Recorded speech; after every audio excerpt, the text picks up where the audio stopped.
Welcome to Newsbreak. I'm your host, Nick Steffens. Coming up later in the show, Mount Pleasant has a new football coach.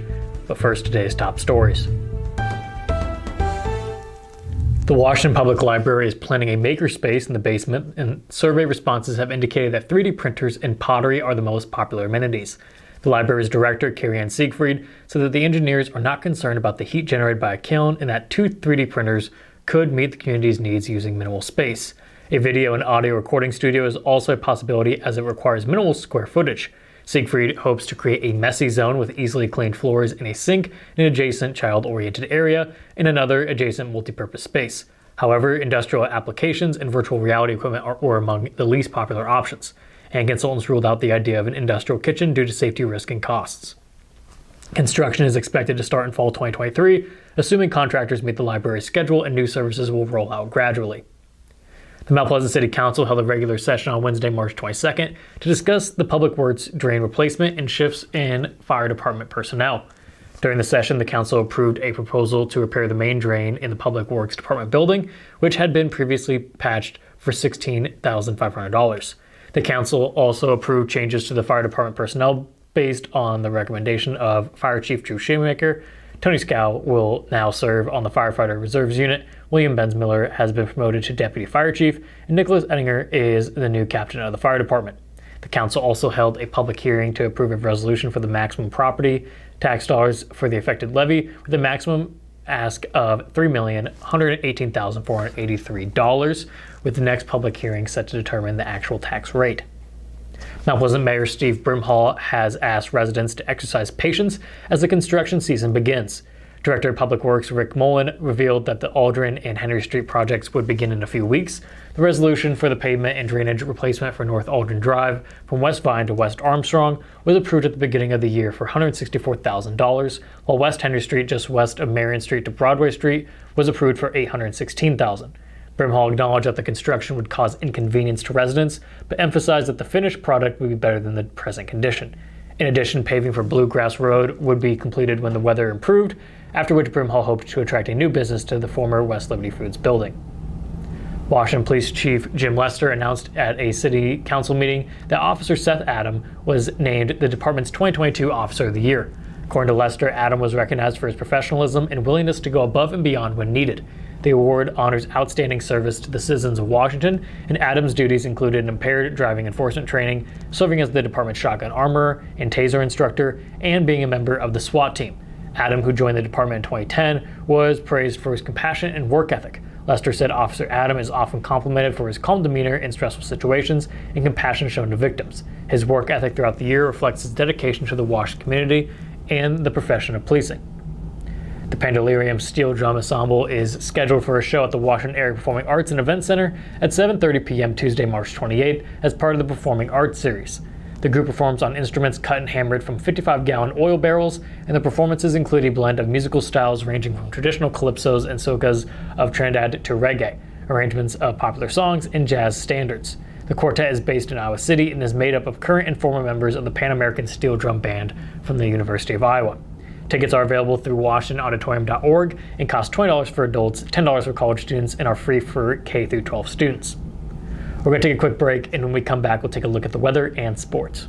Since 1905, Kelowna Cooperative Technology Company has helped our community stay connected with the latest advancements in clear, dependable telecommunications services. KCTC provides rural Iowans with access to high-speed fiber internet, as well as phone, television, computer repair, and cybersecurity solutions.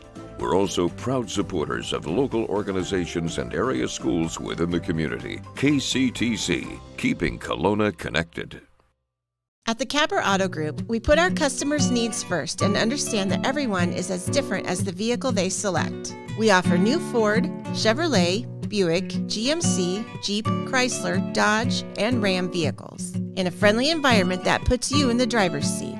When it comes to service, we maintain factory-trained technicians and competitive pricing. The Capper Auto Group still believes that service after the sale provides the best customer experience. Come see the Capper experience for yourself. Hospice isn't a place, it's a type of care that focuses on living. Servicing a 7-county area, the Hospice of Washington County staff of nurses, social work, hospice aides, spiritual and grief support, volunteers, music and massage therapists are able to provide free end-of-life care where the patient lives. We write wills, give consent for organ donation, but rarely is there a plan for what we would want the final phase of our lives. At Hospice of Washington County, we encourage our patients to be in charge of their healthcare decisions while maintaining quality of life. Tammy takes the time and has the personal interest in each one of us. I don't worry about what's going to happen because I know my policy is taken care of. She pulls what I need and puts it together, which is the program I get from her. Every year she calls around September or so and says, there's changes again, and I'm going to do the best thing for you. It's been perfect. She does a great job. Welcome back to Newsbreak. I'm your host, Nick Steffens. We have your 5-day forecast coming up. First, obituaries. Helen Louise Daines of Mount Pleasant passed away on March 21st at the age of 74. Schmidt's Funeral Home is in charge of the arrangements. Janet K. Crawford of Washington passed away on March 22nd at the age of 86. A celebration of life will be held at 11 a.m. March 28th at the Jones and Eden Funeral Home. That was obituaries. It is now time for your 5-day forecast. Today the weather has turned out great with mostly sunny skies and a high of 44. Tomorrow it will remain 44 but be partly cloudy. On Wednesday, temperatures will begin to increase with a high of 50 with mostly cloudy skies. There's a 56% chance of rain on Thursday with a high of 53. Finally, on Friday, there was a 58% chance of scattered thunderstorms with winds at 20 miles an hour and a high of 56.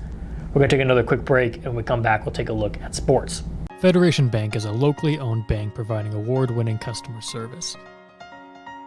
We believe that we are more than just a federation of banks, but a federation of communities, serving Brighton, Richland, Wellman, and Washington, Iowa.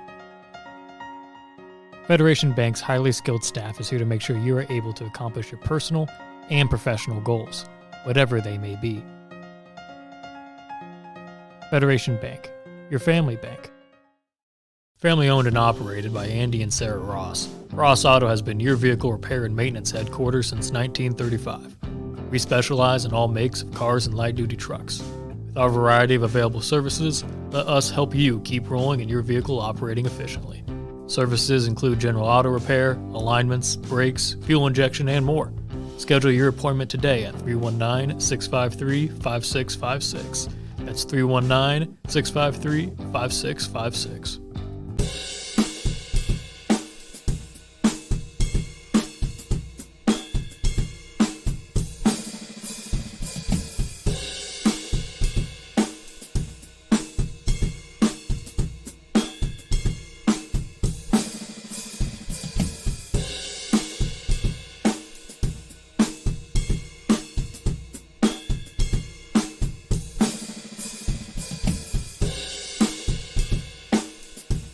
Welcome back to Newsbreak. I'm your host, Nick Steffens.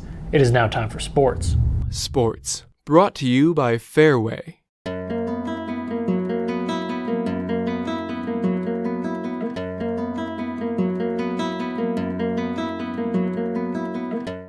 For the Union area's Washington Demons, Mount Pleasant Panthers, Fairfield Trojans, Columbus Wildcats, Winfield Mount Union Wolves, Waco Warriors, and Kyoto Eagles, it was a great night of competition at the Demons' Steve Roth Relays.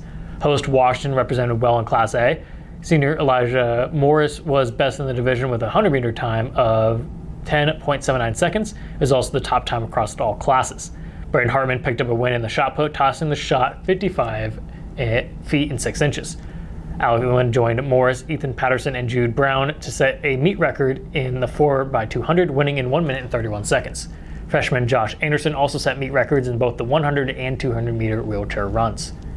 For Mount Pleasant, Will Davidson was the lone winner. The Panther also picked up a pair of second places as well. Davidson dashed his way to a win in the 200-meter with a time of 22.38 seconds. The Mount Pleasant Panthers' currently vacant head coaching spot won't be vacant for very much longer. Pending board approval this week, John Bolin of Iowa Valley will be sliding into the head coach spot this fall. Bolin, who has been teaching at Iowa Valley for nearly 15 years, will head south to lead the Panthers. According to Mount Pleasant Athletic Director Scott Lamb, the job has already been offered and accepted, and that the board approval is expected sometime this week. Bolin is no stranger to Henry County, as Iowa Valley played 3 of the county's teams this season, beating Winfield Mount Union, but losing to Waco and New London. More information on the hire will be in Wednesday's edition of The Union. That's the news for Southeast Iowa. I've been your host, Nick Steffens. This has been your news break.